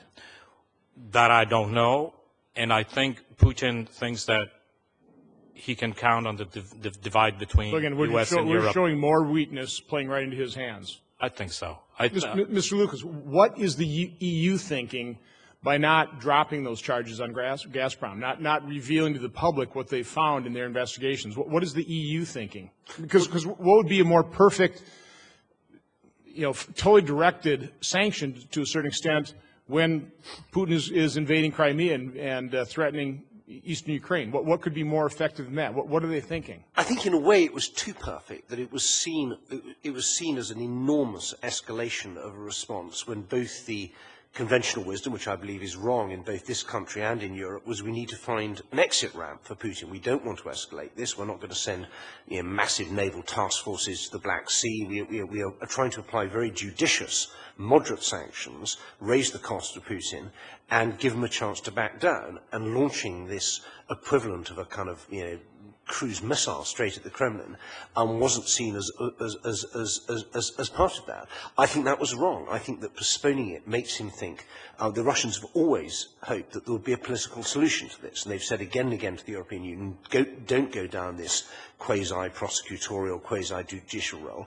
Let's have a political deal. We'll agree to stop doing some stuff and maybe pay a little bit of fines here and there, but we don't want a big public fight. And I fear that argument has begun to bite, and I think it's a great pity. It would have been a wonderful thing to see this prosecution of Gazprom, and I'm beginning to wonder if we're ever going to see it. Certainly, it was hoped that it was going to be under this commission, but it looks to me at the moment as though it's going to be passed to the next commission, and we don't, of course, know what the political complexion and makeup of that commission will be. Okay, thank you. I'll complete my next round. Sure. Mr. Lucas, you said twice that you think Russia is winning, and so I want to pursue that rather simplistic rendering of geopolitics. So I guess if the measurement is levels of testosterone and bravado, he's winning. If the measurement is the respective approval ratings of Putin versus Obama, he's winning. But when I look at other metrics, it's hard for me to understand how he's winning. Right? He has less friends now than he had before. Former republics are climbing over themselves to sign association agreements with the European Union and are only stopped by illegal tactics and invasions. His economy is in recession, 2 straight quarters likely of negative growth, massive capital flight, U.S. banks that won't do any business with them. He's no longer a member of the G8. He's not an international pariah, but he certainly has less influence than he used to. We're having a debate here about how fast Europe is going to move away from Russian energy, but I don't think there's any debate as to whether the next 10 years will see more or less reliance. It's just at what pace. So how is he winning? If he has less friends, his economy is in worse shape, he's been kicked out of international institutions, and his reason for existence, being an energy supplier to Europe, is imperiled.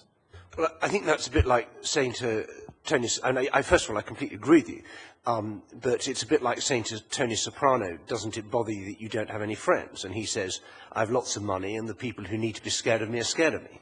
And so in his terms, and the question was what's going on inside his head, he thinks this is great. He's got record, a couple of years ago, Putin was in trouble in Russia because basically the Putin modernization program hasn't worked. Russia hasn't diversified. The infrastructure is still rubbish. Public services are still rubbish. And he was becoming a bit of a figure of ridicule, and the opposition was doing quite well. That's all changed now. The opposition's nowhere, ratings are high, and he's kind of distracted Russian public opinion through these foreign adventures. And yes, you're absolutely right that countries like Kazakhstan are very nervous, Moldova, Georgia, and so on. Even Belarus is kind of wobbling, but he doesn't care about that. When he needs them to do something, he can make them do it. And he sees that he's got more influence now in Western Europe, or in Europe, than he'd ever dreamed of. The Atlantic Alliance is weak. The success of this divide and rule strategy has been pretty impressive. And you only have to look at the way countries are signing up for South Stream, the enormous sort of wave of anti-Americanism we're seeing in Germany right now over the Snowden stuff. There's a whole range of things that must make him think the sun's shining. Mm. I want to add to this that look, he doesn't necessarily want to be seen winning. He wants to win. And meaning that while we are debating Ukraine, while we're debating energy, at the same time he is doing a lot of other things in Europe. He's buying up banks. He is buying up companies. What he wants is a long-term influence within the European Union and within NATO. And so in that sense, I think in a way he is winning. He's not winning in the sense that we consider winning, but he is winning in the sense in his own world he is going to gain a foothold that will be very difficult to counter if we're not very careful. I just think that's an enormously important distinction, right? Because I don't really care if he thinks that he's winning according to his terms. We have to conduct our business according to our understanding of winning, losing, what benefits us, what is to the detriment of U.S. security interests. Let me turn the topic to another more specific issue, and that is this intersection of production and transmission.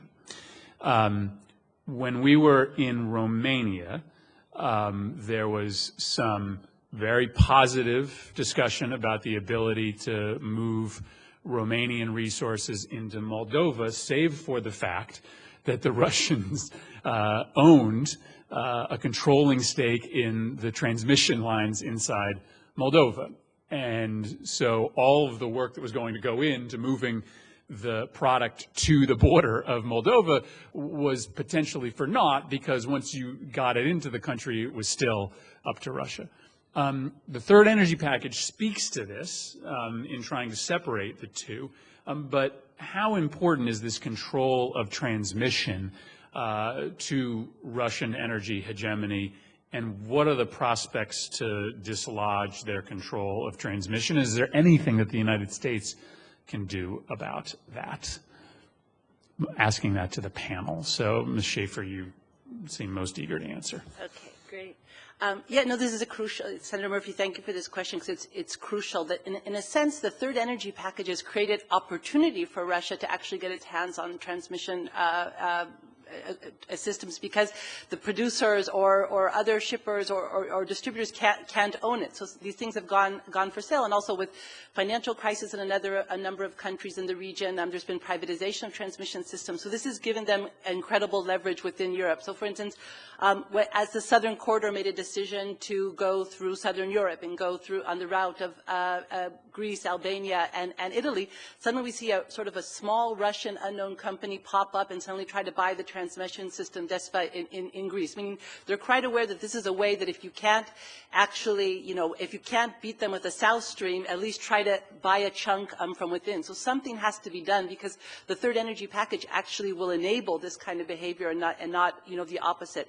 We see, for instance, exactly as you pointed out in the case of Moldova, that Russia is constantly taking payment for gas in national infrastructure. In January, Armenia lost lost its last stake in its gas transmission infrastructure. It became Gazprom Armenia. And this, in the end, this might even be more hurting of a state's independence than actually its gas supplies, because this becomes an actor in the local economy and gives it a lot of leverage in as one of the major financial forces domestically in a country. Mr. Chow, you have thoughts on this question? I would support what Dr. Schaefer said, that the idea of piling up debt in order to have a debt equity swap later is a long-standing Russian business model since the collapse of the Soviet Union. It happened inside Russia, and it applies in Moldova's case as well. The reason Gazprom has controlling equity is for all the gas debt that Moldova owes Gazprom, including, by the way, gas that was actually utilized by Transnistria and not paid for. So this is quite a common practice by Russia. The EU leverage that on paper could be applied is the fact that these countries, including Moldova and Ukraine, by the way, are signatories to the European Energy Community Treaty and are supposed to comply over time with the energy acquis of the European Union. That has been observed mainly in the breach in the case of both Ukraine and Moldova up until now. But this is certainly something within the EU's power to police over time. It has chosen not to do so for reasons that my European colleagues may know more than I do. Senator Johnson. I want to go back to the issue of winning, because I think it's just the crucial point. If we don't understand what the objective of our adversaries are, we'll misjudge. So I don't believe Putin's acting rationally from a standpoint of improving his economy. I agree with you, Mr. Chairman. This is not long-term in Russia's best interest, but is it in the best interest of Vladimir Putin? I think this is all about Vladimir Putin, about his ego, about his power, about his control. Mr. Lucas, you, in your testimony, you were talking about when we expanded NATO, we did not even draw up contingency plans for the military defense of the new members because we assumed Russia was a friend. Now, we all hoped that. I wish at this point Russia was a friendly rival. But they're not a friendly rival. They're an adversary. I'm hoping they don't become a full-fledged enemy. So, Mr. Lucas, I want to ask you again, what do you think is Vladimir Putin's goal, personally? What is he in this for? Well, I think, first of all, lots of money, to be honest. And secondly, I think he wants to weaken the West to the point that he doesn't think we're a threat to him. So he wants to corrupt, corrode, and coerce Europe, and he's doing a pretty good job of it. I think he worries that successful countries on his borders might give his people ideas. We, I think quite wrongly, in the European Union, thought that Russia would be happy if we could make Ukraine into a success story. We thought it would be nice for Russia to have a large, successful, prosperous, well-governed, law-abiding neighbor with a free press and contested elections and so on, and this would be a great thing for Russia. And I tried again and again to explain to European Union officials that if we try to make a success of Ukraine, that is an existential threat to Putin, and he will react very strongly. And they said, we don't believe in geopolitics. And I said, you may not believe in geopolitics, but geopolitics believes in you. And but explain a little bit further why that's an existential threat to Putin. If Putin has got successful democracies that are Western-leaning, lacking corruption or reduced corruption, and his citizens are seeing that in Ukraine, is that the reason it's an existential threat? Yes, well, because, for example, if you have, Ukraine would be the second largest Russian media space in the world, and if you have tens of millions of people consuming Russian media and fostering a lively culture of debate and inquiry, some of those debates and inquiries will start touching on Russia, and Russians will start watching that. And he needs to be able to tell Russians that my way is the only way, and nothing else works. So successful bordering countries threaten his power, threaten his control. So this is true. When I first made my trip to the region in 2011, every last one of those countries was talking about, and this is short, we went up to the border in Georgia where they had invaded. they were all talking about how Vladimir Putin at that point in time was doing everything he possibly could to undermine their success, undermine their democracies. Absolutely, Senator. I think you've put your finger on a very important point, which is that these frontline states have been warning us in the West about this for even before Putin, for 25 years. And we just refuse to acknowledge it because it doesn't make sense to us. Why would anybody do that? We all want integrated economies. We want it to lift up everybody's lifestyle. That's not what Putin's trying to do. We patronized them, we belittled them, we ignored them, we told them they had their hair on fire, and they've been proved right. And I think the first thing we should do, we should ask them for advice. We should say, what do you think we should be doing? You actually know this problem better than we do. What's your suggestion? What concept? Go to real Hungarian. Okay, Mr. Ambassador. Well, I can't resist to cut in here because I agree. We did warn our friends and allies about the impending dangers of Putin, and this has been in the making for the last 12 or more years. So as far as I'm concerned, I keep telling people, just because I'm a Hungarian, I might still be right about Vladimir Putin. But I'd like to echo what Edward said is that long term. First of all, he is not interested in the long-term success of Russia, because what you're talking about is a very difficult, painful, bloody process, at the end of the day, which will be the best for the Russian people. What he's interested in is the next 20 years. He wants to stay in power for the next 20 years.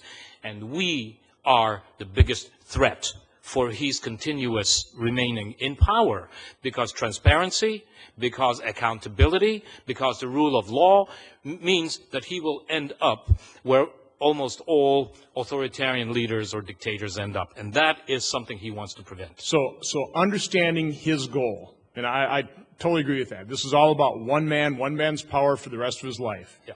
What's the best way to blunt that? What's the best way to confront that?